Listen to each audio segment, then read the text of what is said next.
I'm almost ashamed to say I wasn't My rock bottom, as affected as other than everybody the kids else. walking It out, hit was everyone else a little I bit was closer. my marriage was on the rocks. For me, it was the job. Each day, hundreds of servicemen and women return home from serving abroad.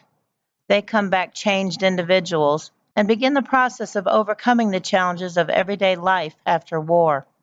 Here are a few stories. My name is Samuel Leon Alex, and my official title, former Air Force, Master Sergeant E7. Military seemed like a good way to go, add some discipline. My dad had served in World War II, and he didn't really talk about it too much.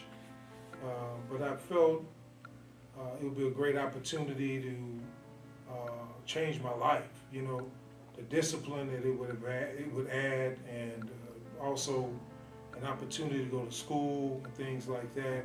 So the military at that time was just a good option for me. So I joined the Army Reserves right out of high school, and it was a good move because again, coming from the inner city of Houston, it was a good change of pace. Had a chance to get some discipline and accomplish something. You know, you graduate from boot camp.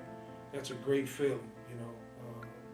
And so that was some of my motivation to change my life and to follow in my dad's footsteps. The opportunity came up for deployment to Iraq in 2007. And I really felt it was in my destiny to go. And I love my country. And the opportunity to go down range and put all those hours and years of practice and training to defend my nation was what I wanted to do. Of course, when I would talk to my wife, I would kind of, they're making me go. But the truth of the matter is, I was excited about going because, I felt like a lot of Americans at that time, we need to make our country safe again. We need to make what was wrong, how we were wrong, right. And so the opportunity in 2007 to deploy, I jumped on it. They lit a fire because when I went down range, I kicked ass. Real talk. I kicked ass. I haven't shared this with many people, but being an African American, I learned later that, I was kind of tasked to lead a team, but some of the non-African American airmen, kind of maybe protested. And so I ended up being second in command on that tour. Even then, I knew it was my destiny to go and do an outstanding job. When I came home, I was still wound up pretty tight. And I was gung-ho. I'm not gonna lie, I was fucking gung-ho. I'm just that kind of guy. And I had some adjustment issues, but I tell you what, I didn't notice it. My wife and my kids probably noticed it before I did. I thought I was fine. I went to the VA and they were saying, I met with a guy and he just very casual. He was very calm. He was actually a Vietnam veteran. And they gave you a questionnaire. And then on the questionnaire, it would ask questions like, how many times do you check your doors at night? I said, several. And it would ask, what makes you angry? And I said, everything, And so it was that questionnaire and the subsequent interview with him later that said, look, I'm gonna put you in some programs that I want you to look into to help you with some of your issues. But again, to me, I was fine. I had justification to be angry at the people I was angry with in my mind. And so that's what started the journey through everything from substance abuse, education, anger management, even meditation and things like that. Speaking with other veterans leads to opportunities to find support and resources. After all, it's veterans who understand other veterans. The VA provides many services for these men and women of valor. These services can include counseling, financial advising, help with benefits, employment assistance, and housing assistance. Life after war can be a positive new chapter in a soldier's life.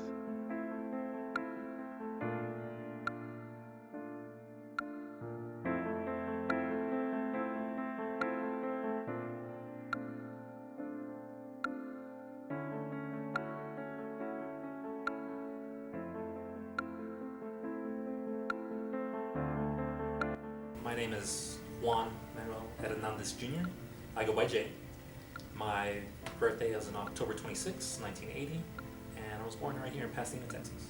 It's kind of funny because I never wanted to be an astronaut or policeman. It was always soldier. I always knew.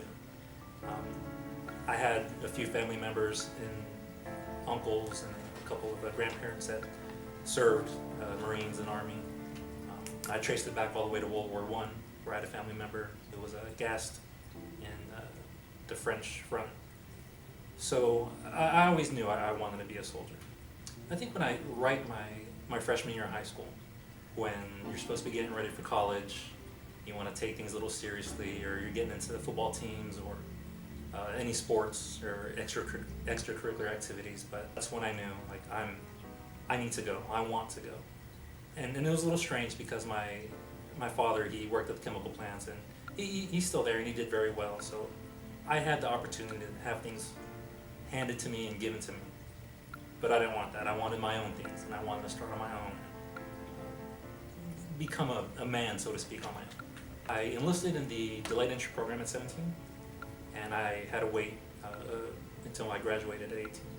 And because of my birthday, I was actually 18. Going into my 19th year and into basic training. I actually went to Fort Jackson, South Carolina, and it looked really relaxed. And they even call it Relaxin' Jackson. So I was kind of happy, but not happy.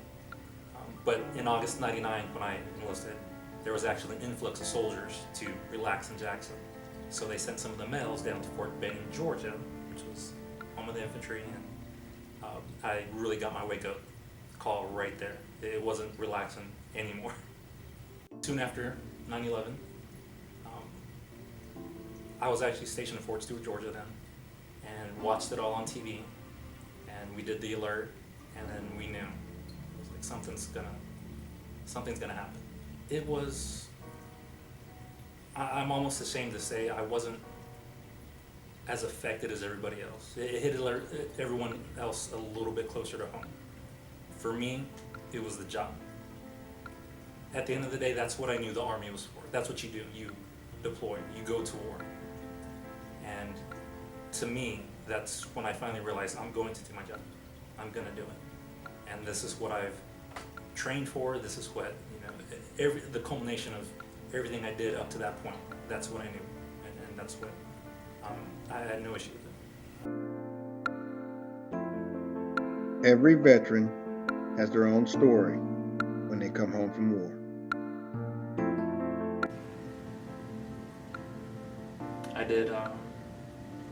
I dealt with it in different ways. Some people abuse alcohol or abuse drugs. The internet, there's a lot of things you can abuse. And I fell into pretty much every category of that. Nothing too hard.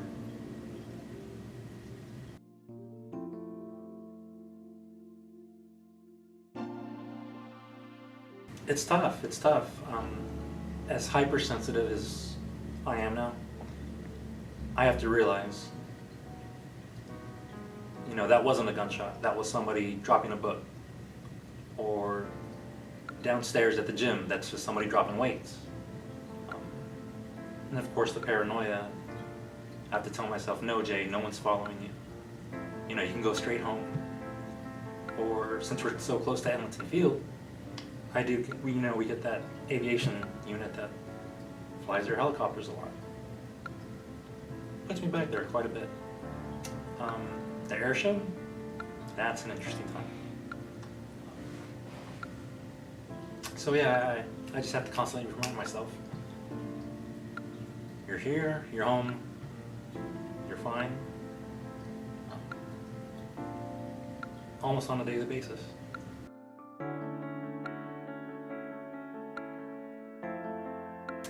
Ask for help.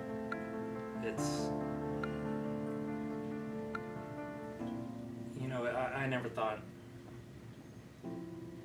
I'd be as low as where I've been. And I never thought I'd consider some of the things that I've considered. You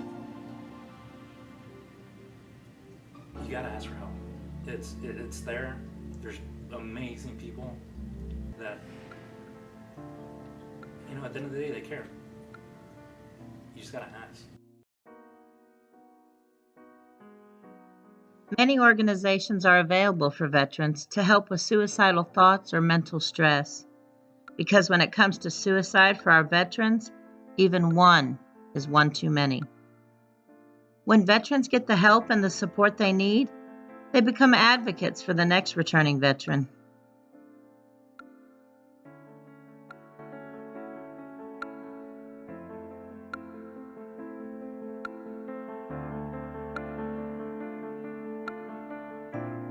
Meet Donnie Doffenbach. After returning home from war and getting the help and support he needed from another veteran, Donnie has made it his life's work to help other veterans cope with life after war.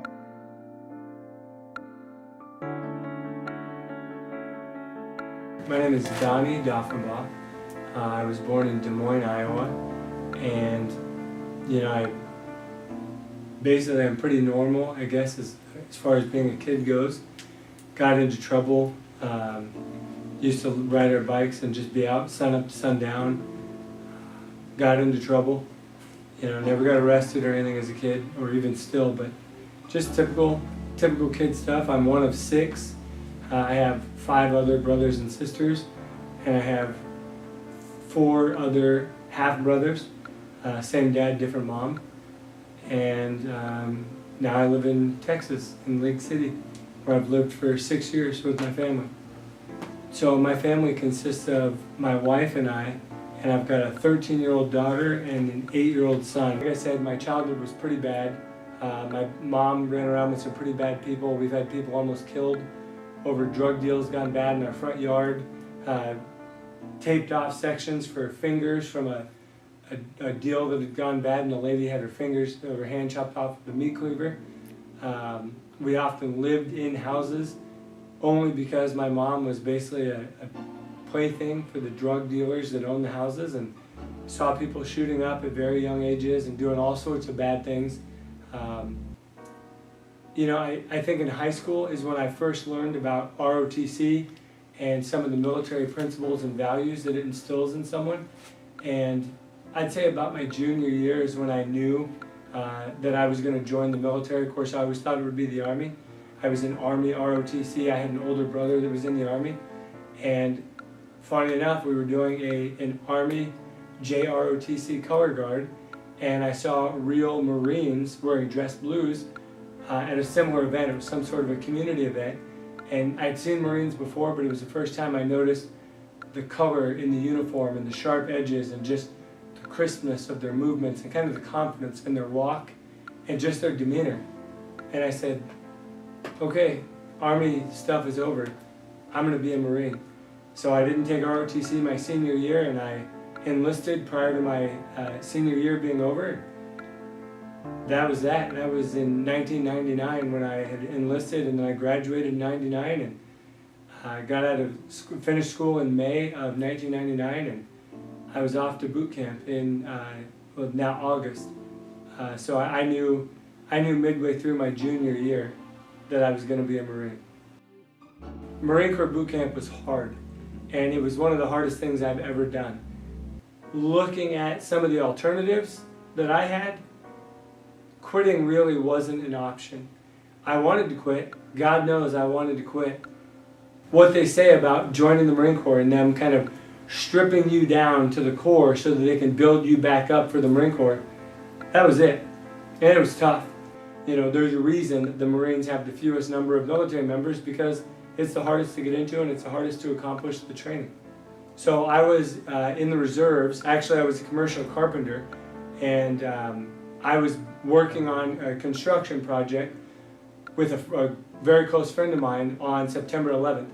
And we always used to turn on televisions, whether the office were closed or if we were working in a house, we would turn on the TV or music just so we'd have something going.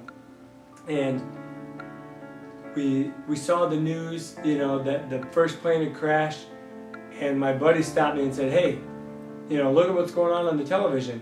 And as we were watching, of course, everyone in the world was watching when the second plane crashed, and immediately one of the newscasters said, this isn't an accident, you know, this is an attack on America. And he looked at me and said, well, what does this mean for you, being a Marine? And I think me and about 80 other people showed up to our reserve drill center later that day or the next day, fully expecting that it was just bring all of our stuff and we're going somewhere. And it wasn't that quick, and I'm thankful that it wasn't. But we were training from 2001 until 2003. All of our training was focused on deployments. And then in 2004, we were officially activated, and our mission was to be in support of security, patrolling, winning the hearts and minds of the Iraqi people for 2004. And then, of course, during the time I was there in 2004, the Battle of Fallujah was going on. And I was in an area called the Sunni Triangle, but if you read about it in some of the books of people that have been there, they call it the Triangle of Death. And it was south of Baghdad, and it was a tough spot where there was a lot of Shia and Sunni competition for who was going to rule the area, and we were just kind of security in the middle. So Fallujah caused a lot of people that didn't want to die in Fallujah to come over and die in our area. And it caused a lot of problems for us, and a lot of people were, a lot of good Marines, and you know, even our Navy corpsmen and some Army people that were in our area were killed because of that. So we came on this village, and we were giving the kids basic medical attention with our corpsmen, and we had medical supplies, we had school supplies, we had things for the kids just to show them that, you know, if they were being told Americans were horrible people that were occupying their country or taking it over, that wasn't the case. We wanted to show them more of who we as Americans were and represent our values in Iraq. So we set up a vehicle checkpoint. We just pulled a couple of cars, pulled some barbed wire, and so we had stopped a couple of cars with no problem. And then this one car was clean, which was very unusual. It was red, which was also unusual, and it just felt weird. So as the car was approaching, we were telling them we were going to search the car. We turned to have our interpreter come up to converse a little more freely. You know, ours was pretty scholarly and very structured. And at the time that we had him come up, the person in the car pulled an AK-47 out from under his seat. And he tried to run over some Marines, and he pulled the AK up from under his seat and shot in my direction. So I'd shot at the car 2 or 3 times, and then I saw this bright flash, and I felt something hit the left side of my face, but it wasn't even the left side of my face, it was my head. And it felt like so much pressure, like I could only imagine, you know, getting kicked by a horse or being hit by a bat at full swing. It was a lot of pressure. And I blacked out. And I woke up about 10 seconds later, and there was a puddle of blood under my face, and I pushed my M16 out of the way so I didn't bleed on it, because for whatever reason I thought if I bled on it, it was going to be harder to clean. And the guy in his car crashed, and he died. People in the building above him started shooting at us, and so they had called in for a medevac for me, which took almost an hour, because they were not my Marines. They weren't my group of Marines operating the medevac. My guys would have driven through hellfire to get one of us out. These guys were not that, they weren't that way. So the guys were being shot at, and it took about an hour. I was medevaced out, and by the time they put me on the stretcher in the back of the Humvee, I was seizuring, I was covered with blood, I was throwing up what they thought was blood, it probably was. I get back to my base hospital, and one of the guys there was also a reservist, but he was a Navy doctor, and he stuck his finger in my face and swirled it around. And I said, "What are you doing, sir?" He said, "Well, you got shot in the face, and the bullet they cut off all my clothes and said there was no exit wound. So he was trying to trace the course of the bullet. So basically it broke my jaw, went through my sinuses and inside my face, hit my spinal cord and went up. So I was basically like a critical case to an emergency critical case. And they they flew me by Black Hawk helicopter to Baghdad, where they said the bullet had broken my jaw and it was up near my brain, surrounded by the nerves leave my brain to go, or leave the spinal cord to go into my brain. That's where the bullet was. And so right then and there, they wired my jaw shut, closed the hole up with gauze, stitched it from the inside, and said that the bullet was in the one place where to go in and get it would cause more damage than to get it out. To leave the bullet in place outweighs the risks of me having the bullet removed. And basically it was told to me that if I want to wind up in a wheelchair, that I should pursue the opportunity to have the bullet removed. So I think I'm going to wait until I pass, and that's going to be pulled out and turned into a necklace or something. But my wife has instructions that it's coming out, and they're going to do something with it, just as a symbol of strength, that it caused so much damage, but it didn't stop me. And I hope when that time comes, I will have lived nothing but a full life. When I got out of the Marine Corps, retired out of the Marine Corps, it was tough. There were, the silver lining to all of this was that a friend of mine, who has become a dear friend, was a Coast Guard veteran, and he was a benefits outreach counselor for the VA. And you hear so many bad things about the VA now, with veterans and horror stories of all of the things that they have to go through. And for him, he made my transition great. He had done a lot of the paperwork, everything was there, where as soon as I was out, I literally had to just show up to his office, sign a couple of papers, and my claim was in. They saw me and everything moved smoothly. Took about 6 months to make everything official with the rating and everything, but it was good. So getting out of the Marines meant that I went back to my civilian job as a commercial carpenter, and basically that showed me that my injury would kill me if I kept trying to do what I had done before. It caused seizures, it caused severe migraines. I have a lot of chronic nerve pain, even still today. And, you know, wearing a hard hat and looking up and looking around day in and day out while wearing tool bags, it was going to kill me. So it was tough because I had to learn to adapt to a new normal.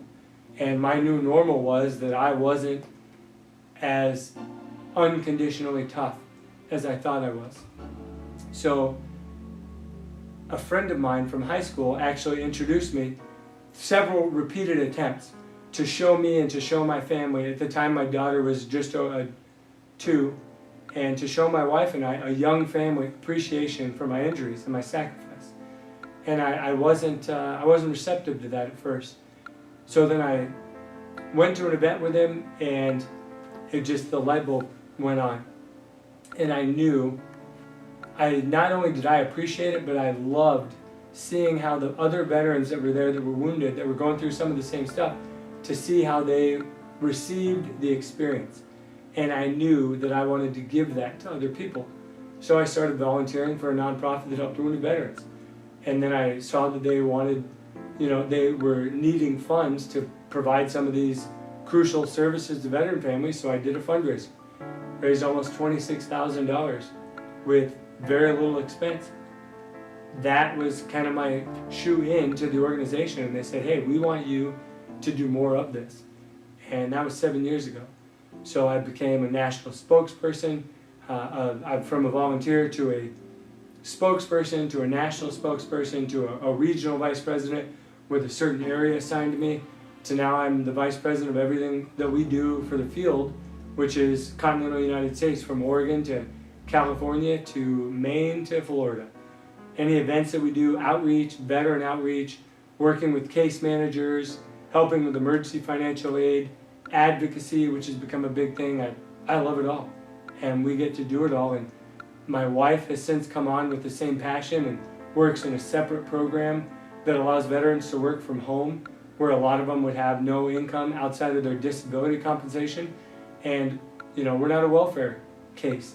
We want to enable people to reach more potential and to show their potential, not just to feel like they've settled based on their injury and sit home and wait for that paycheck.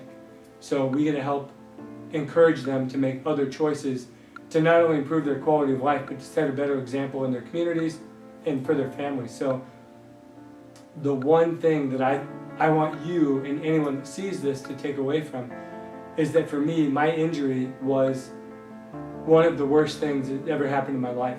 It's the toughest thing that has ever happened to my wife, ever. But given the course that my life has taken, from coming to San Jac to getting an associate's degree to being a 35-year-old guy with a full family, with a full-time job, working on my bachelor's degree, my injury is the best, worst thing that's ever happened to me. And my kids are going to go through college from scholarships that I've earned, not only because of my time as a Marine, but because I chose not to give up, I chose not to die, and I just fought on. And I love inspiring other veterans that I come in contact with that same passion. And I just want them to know that even though stuff gets pretty bad, and there are a lot of times where you could easily, possibly just give up and become a statistic that's around 20 a day. I don't want them to do that. And I hope that my story and the work that I do with other veterans shows them that they have a lot better alternatives than to take a permanent solution, to make a temporary problem that they think they can solve with a permanent solution, such as suicide. That's not it. These are just 3 stories of veterans who came back from abroad and, with the help of VA and other organizations, have found a new way of living life after war. Please get involved with your local veterans and the programs that assist them.